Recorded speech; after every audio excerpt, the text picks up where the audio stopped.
La historia de Rick y Dick Hoyt es una historia que ha conmovido corazones. Rick, el hijo, Dick, el padre. Cuando Rick nació en un estado terrible. Prácticamente los médicos le dijeron que nunca iba a poder caminar, nunca iba a poder hacer absolutamente nada, sino que el resto de sus días iba a estar en estado vegetal.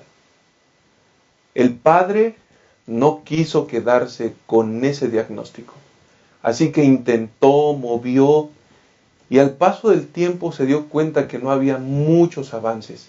Sin embargo, él no se dio por vencido y estuvo dispuesto a invertir tiempo, dinero, esfuerzo para que su hijo pudiera vivir como un niño normal. Así que comenzaron a correr carreras. La pregunta es, ¿y cómo Rick podría correr si ni siquiera podía moverse?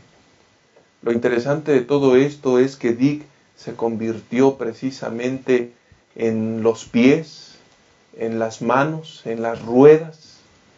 Y vez tras vez llevaba a su hijo empujando a través de esa silla, a través de ese mecanismo que había sido preparado exclusivamente para él. Y entonces permitió que su hijo pudiese tener un ambiente diferente. Tiempo más tarde consultó en un lugar específico donde los avances tecnológicos podían de alguna manera facilitarle la vida a su hijo, si había algún instrumento que le permitiera que su hijo expresara sus ideas, sus sentires, y ellos dijeron que no. Sin embargo, él estaba seguro que su hijo podía expresar sentimientos, emociones. Así que después de algún tiempo se generó todo eso, un ambiente propicio para que él pudiera vivir. Pero ¿saben una cosa? La realidad de esta historia es que se parece mucho a las condiciones en las cuales los seres humanos hemos vivido. Un día también necesitamos de alguien que nos ayudara a salir de las tristes y lamentables dolores, tristezas, aflicciones en los cuales nosotros los seres humanos estábamos inmersos. La realidad es que también nosotros nacimos un día estrangulados por un cordón umbilical llamado pecado. Un día también nosotros débiles, sin fuerzas, paralizados por el mismo pecado. Un día nosotros que estábamos destinados a vivir una vida mejor, fuimos afectados por el pecado. También nosotros necesitamos de alguien que nos ayudara, que nos levantara, que nos diera la seguridad de poder vivir, de poder soñar, de poder imaginarnos. Y ese se llama Jesús. Estamos en un nuevo trimestre, estamos en una nueva lección, estamos en un nuevo momento donde el mayor de nuestros anhelos es que Jesús se convierta precisamente en ese guía, en esa fortaleza y en esa ayuda que cada uno de nosotros necesitamos. En un momento regresamos con la lección número 1.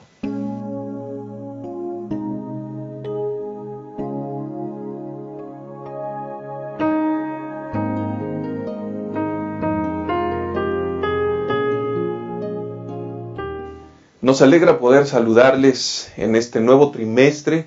Estamos listos para comenzar el interesante estudio de un trimestre más, una lección distinta a la que estudiamos el trimestre pasado. En esta ocasión abordaremos el tema, el Evangelio de Mateo. Y con ello la lección número 1, Hijo de David.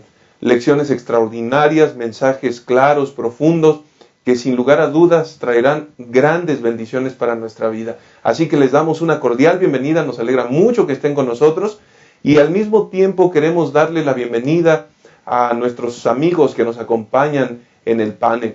En primer lugar queremos darle la bienvenida al pastor Abraham Ramírez. Pastor, muchas gracias por estar aquí nuevamente. Ya estamos comenzando un nuevo trimestre, lección número 1, pastor, bienvenido. Así es, pastor, gracias. Estamos contentos por iniciar un nuevo trimestre, 3 meses de estudio del libro del Evangelio según San Mateo. Yo creo que vamos a sacar muchas lecciones de este Evangelio y sobre todo porque San Mateo presenta a Cristo Jesús como aquel que nos puede ayudar, como aquel que vino a salvarnos, es Emmanuel, Dios con nosotros. Así que yo creo que de este Evangelio vamos a sacar muchas lecciones muy importantes. Muy bien, pastor. Muchas gracias, bienvenido. Pero queremos darle también la bienvenida al pastor Julio Armando Díaz. Pastor, gracias por estar con nosotros, que el Señor le bendiga. Gracias, pastor, muy amable. Esta lección es un banquete, ¿no? Yo creo que hablar del Evangelio de San Mateo es muy importante porque, como sabemos, cada evangelista da su punto de vista acerca de Jesús, ¿verdad? Y Mateo, a diferencia de, por ejemplo, de San Juan, que Juan resalta la divinidad de nuestro Señor Jesucristo porque Juan ve la necesidad de hacerlo. Entonces, San Mateo lo que hace es que resalta la humanidad de nuestro Señor Jesucristo porque Él tiene que afrontar otros problemas. Correcto. O quiere afrontar otros problemas, ¿no? Correcto. Entonces, vamos a ver cómo en el Evangelio de San Mateo Él lo hace de una manera muy buena, muy extraordinaria. Resalta al Salvador humano, pero ¿qué es nuestro Salvador? Okay. Que es el Mesías, ¿no? Okay. Una interesante lección, sin duda alguna. Y bueno, pues vamos directo a lo que es el bosquejo de la lección de esta semana. Y el primer punto, Pastor Julio, ¿cuál es, según el estudio que ha realizado, cuál es el primer punto?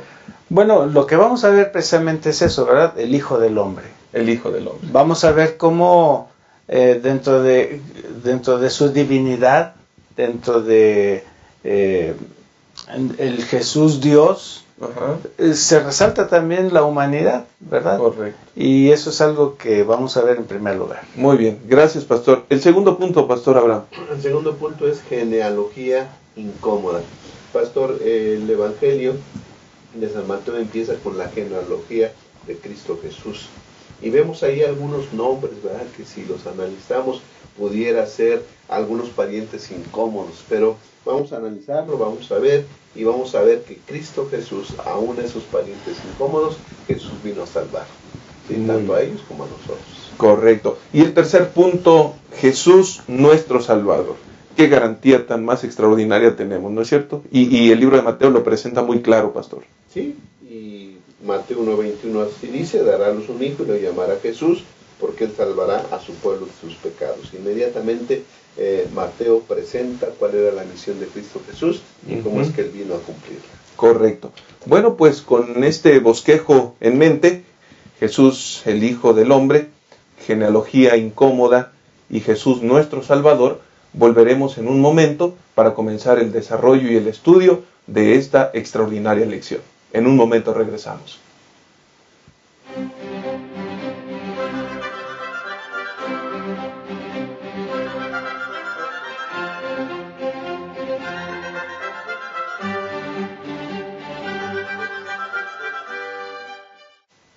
Muy bien, vamos a dar inicio con el estudio de la lección número 1, pero queremos invitarlos a inclinar el rostro y pedir la dirección de Dios a través de una oración. Vamos a orar. Eterno Padre que estás en el cielo, gracias Señor porque tú eres bueno con nosotros. Gracias por todas tus bendiciones y de forma muy especial en esta ocasión queremos suplicarte que nos acompañes, nos dirijas, de tal manera que este estudio pueda ser de gran bendición para nuestra vida y para todas las personas que habrán de escuchar o ver este repaso de la lección. Por favor, acompáñanos, Dios eterno, y manifiesta tu Santo Espíritu en este estudio. En el nombre de Jesús oramos. Amén. Amén. Muy bien, pues estamos en la lección número 1, Hijo de David. Estamos hablando del libro de Mateo y Pastor Julio, creo que el libro de Mateo, en principio de cuentas, nos presenta un escenario sumamente interesante, pero para poder identificarlo, entender, vale la pena entender quién es Mateo, cuál es el propósito, qué hay detrás de la experiencia de Mateo mismo. Pastor, háblenos al respecto, por favor. Sí, Mateo era un judío, ¿verdad? Que era marginado. Me llama la atención cómo el autor de la lección dice casi marginado, ¿no? Y yo me quedé pensando, ¿por qué el autor pone casi marginado? Bueno, pues porque era marginado y no. Es decir, por el lado del pueblo judío era marginado, pero el imperio romano lo sostenía, ¿verdad? Porque era el cobrador de impuestos. Mateo se dedicaba a cobrar los impuestos de la nación judía que eran enviados al imperio romano. Por esa razón los judíos no lo querían, ¿verdad? Porque era un hombre que era considerado traidor. Entonces Mateo era un hombre, como dije, judío, pero que cuando Jesús lo llama, él sin pensarlo, sin meditarlo 2 veces, él deja todo, dice la palabra de Dios, y sigue a Jesús, ¿no? Entonces, Mateo es uno de los 12 discípulos, fue llamado a ese grupo privilegiado, aunque no estaba dentro del grupo más cercano que era Santiago, Juan y Pedro, ¿verdad?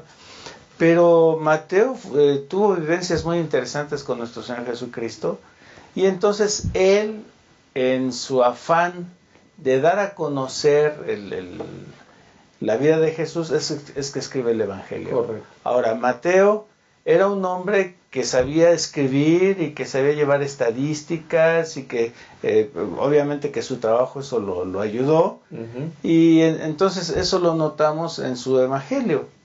Pero Mateo también, como judío, nos dicen los expertos que es el evangelio más agresivo, ¿verdad? Entonces eso lo vamos a ver a lo largo del trimestre.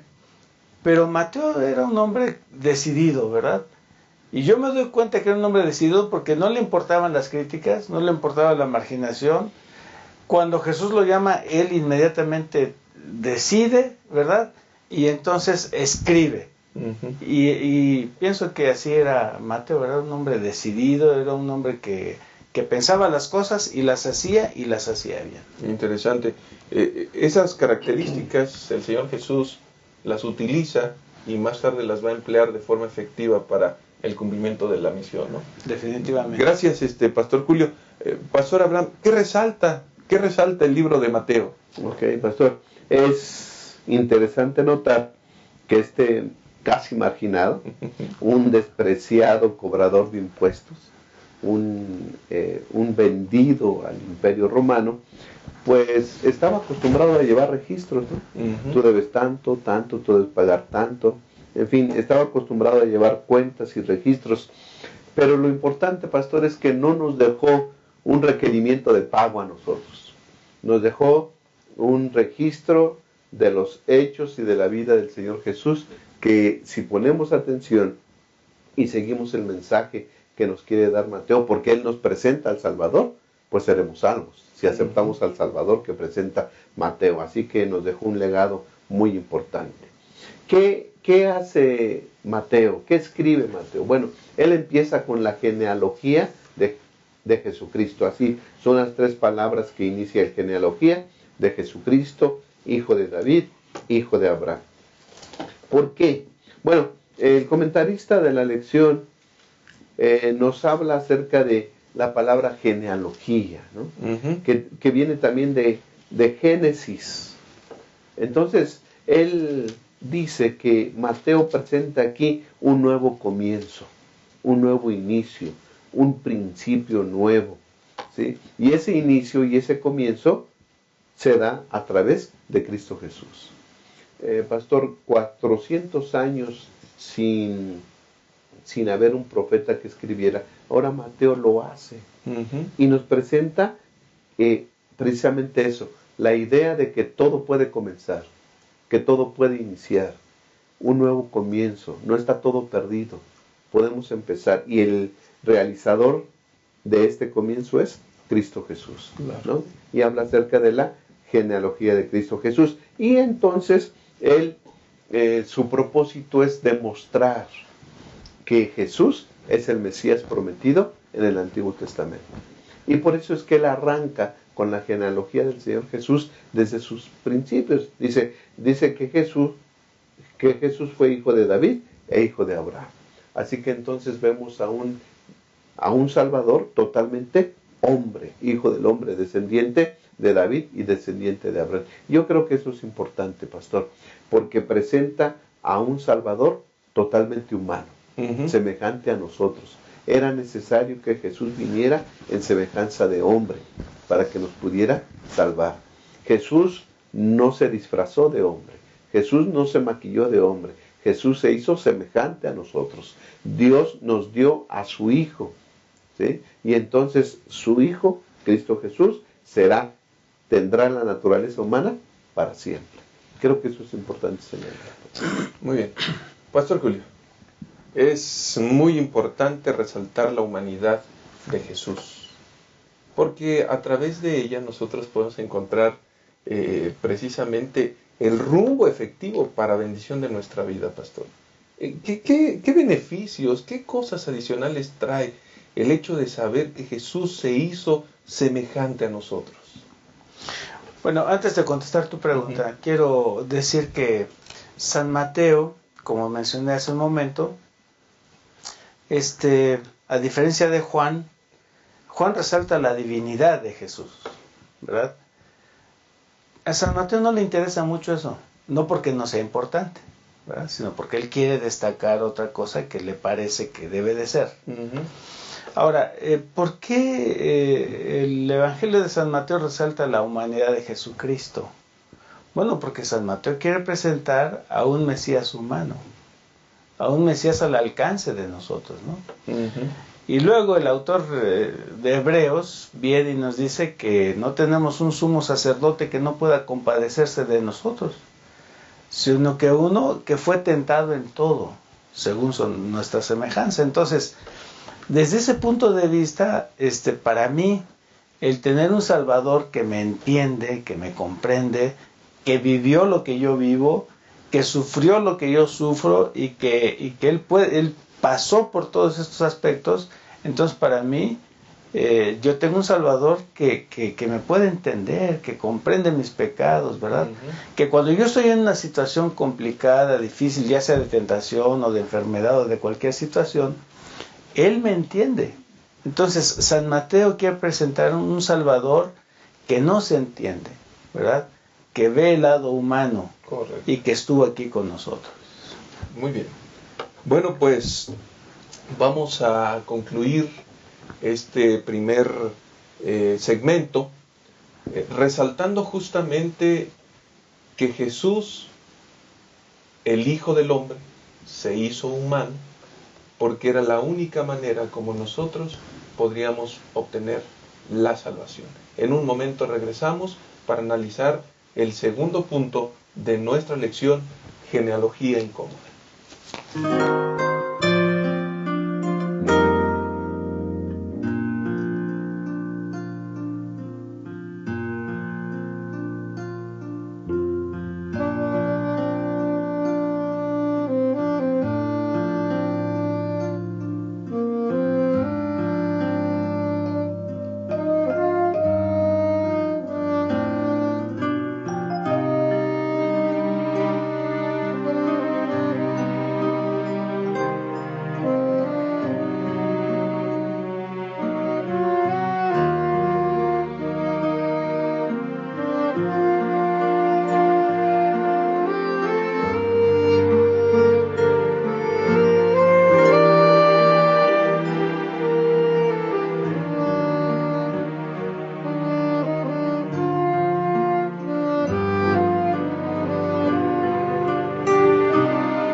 Muy bien, estamos de regreso, estamos estudiando la lección número 1, Hijo de David.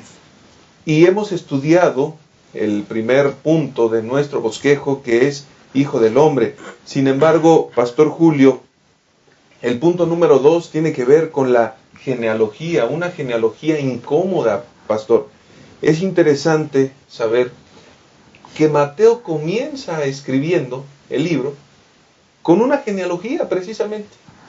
Y adicionalmente integra nombres de mujeres. ¿Por qué Mateo hace esto, Pastor? Bueno, si comparamos la genealogía que escribió San Mateo con la genealogía que escribe San Lucas, hay varias diferencias interesantes. En primer lugar, Lucas va hasta Adán y Mateo empieza de David o de Abraham, ¿verdad? De Abraham. Y además, Lucas no incluye mujeres y Mateo sí. Yo creo que Mateo lo hizo con toda la intención del mundo, ¿no? A mí me llama la atención cómo empieza el versículo 1, ¿no? Dice, libro de la genealogía de Jesucristo, y luego dice, hijo de David, hijo de Abraham. Entonces, si San Mateo hubiera escrito solamente eso, ¿no? Pues David y Abraham, los grandes pilares del pueblo judío, ¿no? Las estrellas, lo máximo para el pueblo de Israel. Hasta ahí hubiese estado bien, ¿no? Hasta ahí era un batazo, ¿verdad? Pero no se queda Mateo con eso. Mateo tiene la intención, pienso yo, de dos cosas. Número 1, de presentar gente que dentro del punto de vista humano son gente que no es que no son aptos para la salvación. Número 1, ¿verdad? Y número 2, decirnos de dónde desciende el Salvador del mundo, ¿verdad? Que en su genealogía existen personas como por ejemplo en el versículo 3 que incluye, en el versículo, en el versículo 3 incluye a Tamar, ¿verdad? Tamar era una cananea que fue nuera de Judá. Y conocemos la historia, ¿no? Tamar se casa con un hijo de Judá, se muere, según la costumbre viene el otro hijo para que le dé descendencia a su hermano y muere, y Judá le promete que le va a dar el otro hijo menor, cosa que no cumple, ¿verdad? ¿Y qué hace Tamar? Ahí viene lo interesante. Se viste de prostituta, consigue tener relaciones sexuales con Judá y se embaraza de él. Entonces, cuando uno ve este tipo de nombres en la genealogía de Jesús, que no están en la genealogía de San Lucas, que Mateo lo introduce, uno dice, bueno, pero ¿por qué? ¿Cuál es el motivo, verdad? Para una persona muy ortodoxa, muy centrada, muy lineal, o muy firme en lo que sus pensamientos, esto no entra. Correcto. ¿Verdad? ¿Cómo? Esta mujer que hizo eso, ¿no? Y luego seguimos leyendo y luego pone allí a Rahab en el versículo 5. Y Rahab, pero pues si Rahab fue una prostituta, ¿verdad? Pero Rahab se casó con Salmón, ¿verdad? Y entonces viene de allí a Boz, ¿verdad? Que Boz entonces se casa con otra muchacha muy buena y lo que quieras, pero que no era del pueblo de Israel, ¿no? Ahora, esto a mí me dice que a Dios no le interesa quién eres. A Dios lo que le interesa es cumplir con sus propósitos, llevarlos adelante con la gente que esté disponible para eso. Muy bien. Pastor Abraham. Sí, pastor. Pues aquí vemos a los familiares del Señor Jesús según la carne, ¿no? El pastor citó la genealogía de Jesús tanto en Mateo como en Lucas, ¿sí? En Mateo, bien lo dijo él, empieza con Abraham hasta que nace el Señor Jesús, y San Lucas empieza al revés, ¿ya? Jesús fue hijo de José y va hacia atrás y termina esa genealogía hijo de Adán, hijo de Dios. Es decir, para Lucas, Jesús es el Hijo de Dios. Para Mateo, Jesús es el Hijo del Hombre. Y entonces, en la familia humana, ¿verdad?, de Cristo Jesús, tenemos a familiares medios incómodos. Ya citó el pastor a Tamar, que tuvo relaciones con su esposo, con su cuñado y con su suegro. No es algo común actualmente, y si se ve ese caso, pues diríamos de esa mujer cosas y más, sí, ¿no? Rahab, pues igual, una prostituta, como ya se dijo, y entonces Rahab se convierte en suegra de Ruth, que también Ruth aparece en la genealogía del Señor Jesús, y Ruth es una extranjera. Lo que dice el pastor es cierto. Dios nos acepta como somos y de donde seamos. Dios no ve fronteras de territorio, no ve situaciones de raza. La raza humana, la humanidad está perdida, y Él vino a buscar y a salvar lo que se había perdido. ¿Y Betsabé? Bueno, pues nosotros sabemos que Betsabé fue madre de Salomón. Pero ¿cómo se llevó esa relación con David? Pues vemos que una vez David, ¿verdad?, está en su palacio descansando y ve a la mujer bañándose desnuda, y entonces se lleva a cabo ese adulterio, ¿no? Ese adulterio. Exacto. Así que en la familia de Jesús hay personas bien incómodas, totalmente. Correcto. Pero, ¿qué nos dice? ¿Qué mensaje nos da? Que Jesús nos acepta. Y Jesús aceptó a sus familiares, ¿sí? Jesús aceptó a la abuelita Rahab, Jesús aceptó a Tamar, Jesús aceptó a todos de su familia. Él no dijo, ¿saben qué? A mí no me mencionen la familia, yo soy aparte, yo vengo de una familia fiel. No, aceptó todos los vínculos familiares y así como Jesús aceptó su vínculo familiar, también nos llama a nosotros hermanos, y aunque nosotros, sus hermanos, somos pecadores, también Jesús vino a buscarnos a nosotros y a salvarnos a nosotros, ¿sí? Aunque seamos familiares incómodos también nosotros. Qué interesante, qué manifestación tan más grande, profunda de la gracia del Señor, pastor. Esto realmente Él nos da, cuando nos llama, cuando permite que seamos parte de su pueblo, nos da dignidad, nos da un buen nombre. Él cambia todo un pasado, Él modifica todos esos escenarios. Sí, nos acepta como somos. Correcto. Pero no nos deja como somos, nos transforma por su gracia, ¿verdad? Y llegamos a ser miembros de la familia de Cristo Jesús. Correcto. Pastor Julio, cuando nosotros consideramos la genealogía, ya hemos mencionado algunos nombres de mujeres que no son nada gratas. Hemos mencionado también algunos hombres que se equivocaron, que cometieron errores. Ahí está el caso de David. Sin embargo, Mateo lo pone en primera línea, ¿no? Qué interesante saber que el Señor, incluso a pesar de nuestros defectos y errores, tiene misericordia de nosotros. Es lo que resalta, ¿no? Creo que la genealogía presentada por Mateo es lo que resalta el amor y la misericordia de Dios. Porque David fue un hombre adúltero y asesino, ¿no? Rahab, ya dijimos, fue una prostituta, etcétera.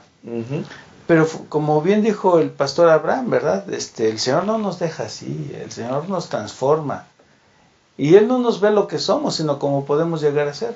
Muy diferente a lo que nosotros los seres humanos vemos, ¿verdad? Nosotros, cuando etiquetamos a una persona, que es muy fácil que nosotros etiquetemos a la gente, para deshacer esa etiqueta, ¿qué problema tenemos? ¿Verdad? Los seres humanos, no se nos olvida quién fue, lo que hizo, por qué lo hizo, dónde anduvo, etcétera. Siempre tenemos presente eso, es muy difícil eso, pero el Señor no. Aquí vemos claramente cómo nuestro Padre Celestial toma a las personas donde están, las trae, cumple sus propósitos y las transforma. Correcto. Y se olvida de eso, ¿verdad? Y eso es maravilloso. Eso a mí me dice que yo, donde estuve, lo que hice, el Señor lo olvida, lo perdona y cumple su propósito en mí. Muy bien. Muchas gracias, pastor. Pues con esto vamos a cerrar precisamente este espacio para ir entonces, cuando regresemos del corte, a la tercera y última parte. No se vaya, quédese con nosotros. La Unión Mexicana Central te invita a leer tu Biblia y a estudiar el espíritu de profecía. ¿Cómo? A través del Plan Encuentro. Juntos leeremos la Biblia y la serie Tesoros de Vida. Puedes seguir el plan en nuestra página de Facebook, facebook.com/Unión Mexicana Central, y en nuestro blog, planencuentro.wordpress.com, en donde cada mañana encontrarás publicada la lectura correspondiente. Plan de Lectura Encuentro, preparados para su venida.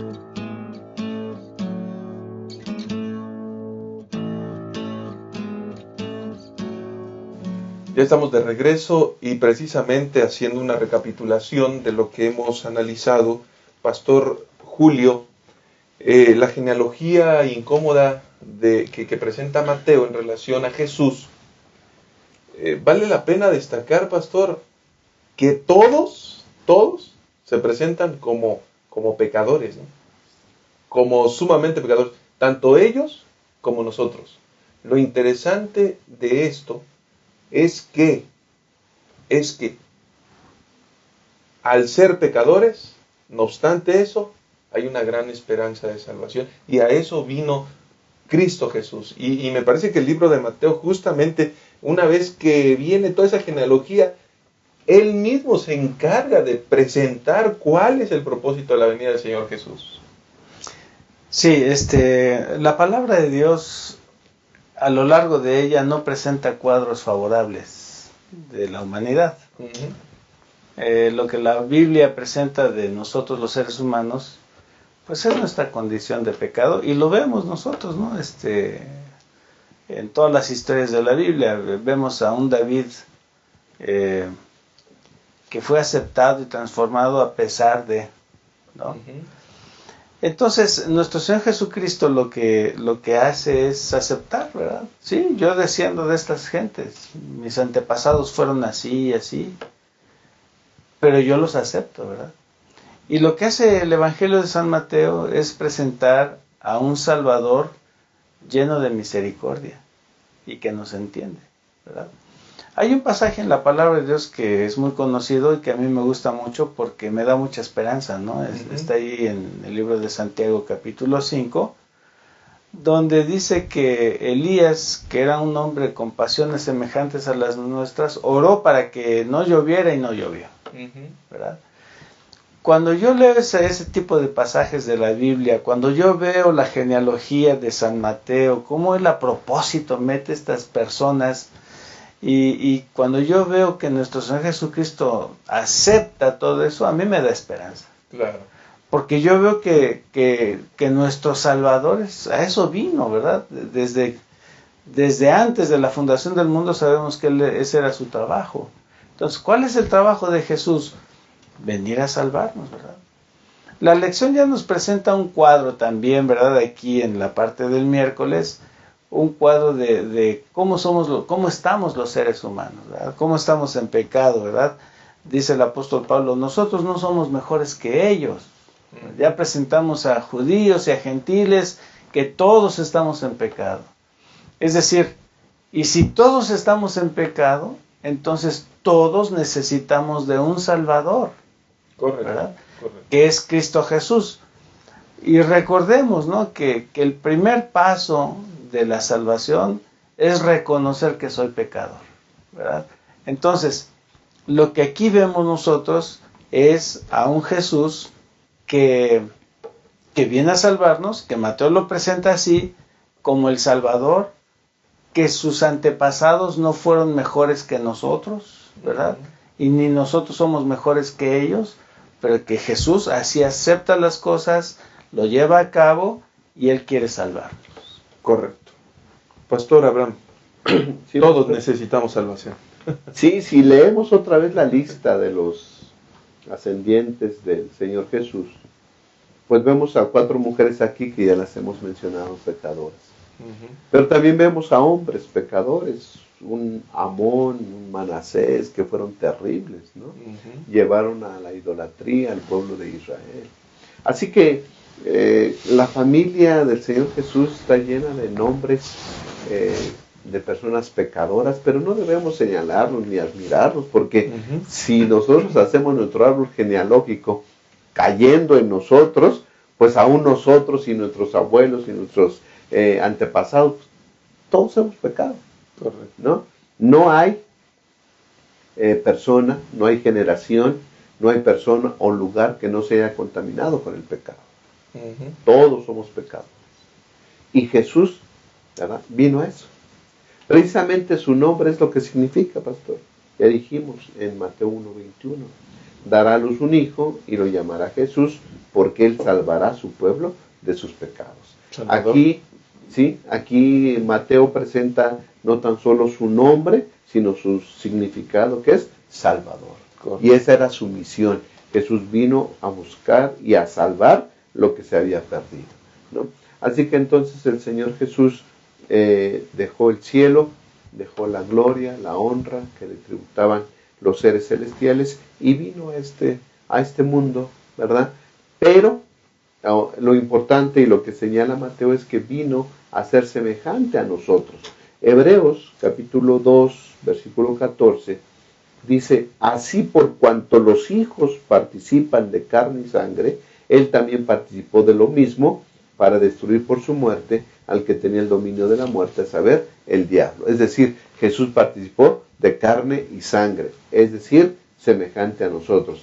Y el versículo 16 y 17 lo presenta más específicamente.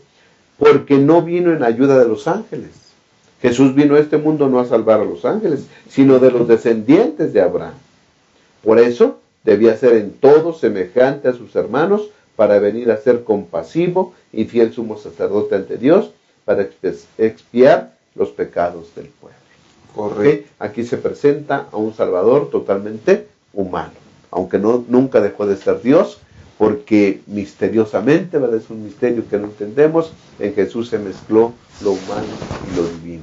Y Jesús vino como totalmente hombre para salvarnos a cada uno de nosotros. Y la salvación, pastor, depende ahora de qué actitud tengamos en cuanto a Cristo Jesús. ¿Lo aceptamos o no lo aceptamos? Vemos el nacimiento del Señor Jesús, ¿verdad? Y entonces vienen unos sabios del oriente. No eran judíos, ¿verdad? Y entonces esos sabios del oriente vienen hasta Jerusalén buscando al rey de los judíos, ¿sí? Ellos tienen deseos de conocer porque han entendido la verdad en la palabra de Dios.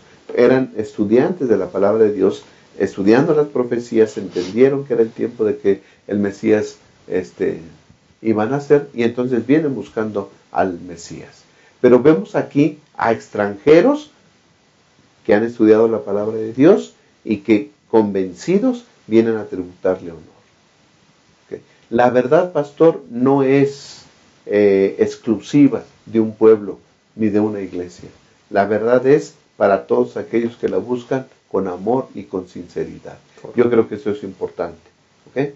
Así que entonces busquemos, leamos la palabra, leamos San Mateo, ¿verdad?, que nos presenta a un Salvador humano y divino en su totalidad.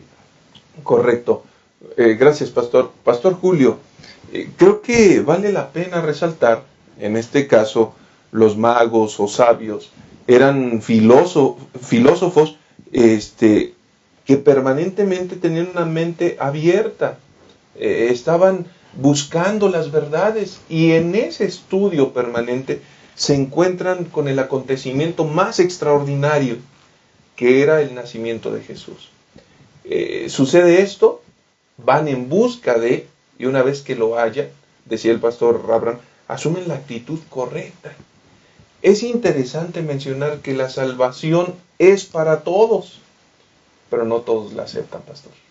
Hay una gran diferencia, ¿no es cierto? Sí, no, definitivamente. Creo que la actitud que cada persona tengamos hacia Cristo Jesús, o el concepto que nos hagamos de Él, va entonces a modelar cómo lo vamos a tratar a Él. Correcto. aquí por ejemplo vemos a tres grupos de personas. Número uno están los magos, que como bien dijiste, no eran filósofos, que ni eran tres, y que no era, ¿cómo se llamaban? O ¿cómo le han puesto ahora? Bueno, los nombres creo que no, okay. ¿no? Y bueno, eso es otro punto, pero eran filósofos, ¿verdad? Era gente estudiosa que se dedicaba a estudiar y a buscar la verdad, no importaba dónde estaba, ¿verdad? Entonces, cuando ellos se enteran de esto, del nacimiento de Jesús, del Salvador, lo van a buscar, ¿verdad? Y llama la atención poderosamente la actitud del pueblo y de Herodes. Correcto. El pueblo tranquilo, no pasa nada, ni enterados estaban, y ellos tenían la información que el Señor mismo les había dado, ¿no? Herodes, por otro lado, aquí lo pintan como un medio judío, medio mal en la cabeza, ¿no? Se ve amenazado. Actitudes incorrectas, ¿no? Y llama la atención lo que dicen los magos cuando llegan. ¿Dónde está el rey que ha nacido? Porque su estrella hemos visto y venimos a adorarle. A mí me llama la atención eso. Claro. No vienen a otra cosa, sino a adorarlo. Ellos saben perfectamente bien quién es. Correcto. Mientras que Herodes, el concepto que tiene es de su enemigo y quiere matarlo. Y los judíos, en una actitud indiferente, esperaban a un Mesías poderoso, que viniera a libertarlos de la opresión romana, ni por enterados, hasta que Herodes les dice, a ver, investíguenme. Y nos damos cuenta de que bien saben todo. Sí, exacto. Pero no lo están esperando. Esto nos dice varias cosas. Número uno, que nosotros podemos estar dentro de la iglesia, pero tener un mal concepto de Jesús. Número dos, la iglesia adventista somos privilegiados, pastor. Tenemos mucha luz. Pero eso no nos da que nos salvemos automáticamente. Claro. ¿Verdad? Tenemos que estudiar esa luz y hacer lo que nos dice esa luz. Correcto. ¿No? Y entonces, aquí en el nacimiento de nuestro Señor Jesucristo, vemos que el concepto que se tiene de Jesucristo va a modelar mi actitud hacia Él. Así es. ¿Qué voy a hacer con Él? Así es. Pues hemos llegado al final de este maravilloso estudio, pero agradeciéndole a los pastores que nos han acompañado, quisiéramos también pedirles que puedan expresar las palabras de conclusión, palabras finales. Pastor Abraham, muchas gracias. Que Dios le bendiga. Sus palabras finales, pastor. Solamente resaltar los dos nombres que se mencionan aquí, que se le dieron a Jesús, ¿no? El versículo Mateo 1:21, dará a luz un hijo y lo llamará Jesús, porque él salvará a su pueblo de sus pecados. Jesús vino a buscarnos, vino a salvarnos. Dejémonos encontrar por Cristo Jesús. Y el versículo 23 dice, la Virgen concebirá y dará a luz un hijo y lo llamarán Emmanuel, que significa Dios con nosotros. Dios desea nuestra salvación, Dios desea que estemos con Él para siempre, y por eso Dios hizo un plan de salvación. Aceptémoslo, veamos, cumplamos los planes que Dios tiene para con nosotros y aceptemos la salvación que está en Cristo Jesús. Muchas gracias, pastor. Pastor Julio, gracias por estar con nosotros. Palabras finales, pastor. Quiero solamente despedirme leyendo una cita de aquí de la lección de la parte del viernes, que cita del deseo de todas las gentes, que dice así: cuando Satanás nos dice que somos pecadores y que no podemos esperar recibir la bendición de Dios, digámosle que Cristo vino al mundo para salvar a los pecadores.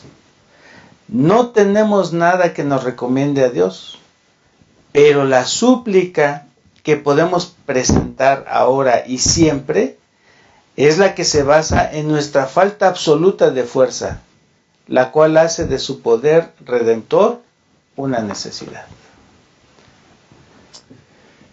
Gracias, pastor. Pues hemos llegado al final. Qué maravillosa lección. El nacimiento de Jesús nos muestra precisamente el interés por salvar a los seres humanos. No importa quiénes seamos, de dónde vengamos, no importa absolutamente nada de eso para el Señor.